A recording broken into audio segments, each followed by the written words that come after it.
The combat in the game feels very intense. Very personal. It's like closer cameras, more intimate. You want to feel each concussive strike. Right here!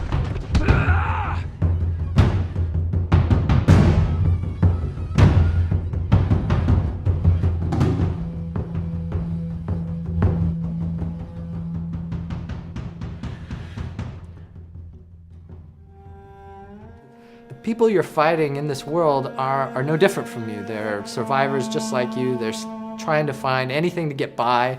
We want to make you feel for these enemies. We want to make you hate them, feel sorry for them, be afraid of them. Make you feel kind of bad when you shoot at them. You have to feel that there is that consequence to engaging with these people and that there is something at stake.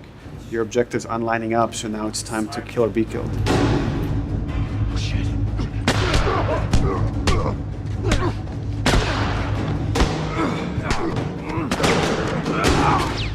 We do have a lot of contextual moves. That's when, you know, the characters interact with their environment while they're fighting each other. So you slam a guy against a wall, a guy slams you against a wall. Grounding of the combat in the game world, which kind of makes it a lot more interesting and more real. Nothing really says you're in this environment like having your head slammed against it.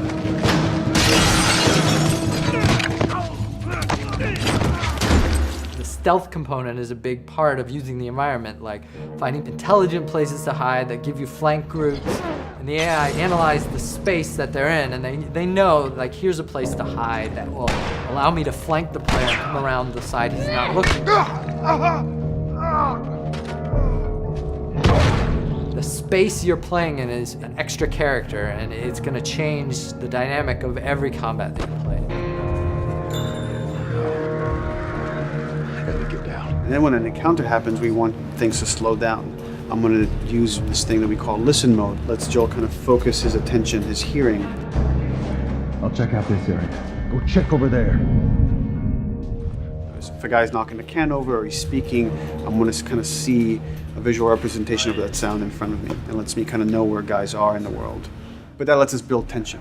And that lets me now look at Ellie and see where Ellie's at and kind of approach the situation carefully.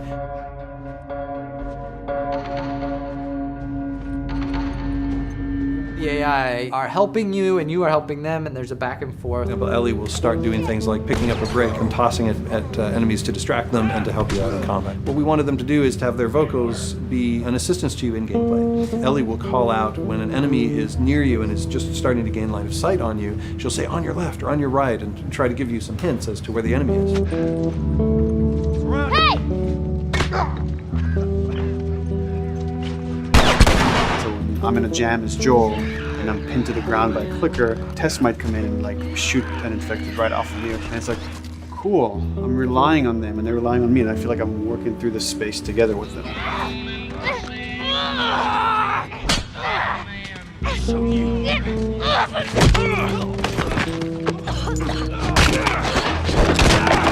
You might say, they did a bad thing. They killed somebody. They didn't do something that seems fully morally just. Well, you're going to think that they're bad people unless you, as the player, feel how terribly difficult it is to survive. The pressure is so terrible in this world that you just have to make a choice and live with it.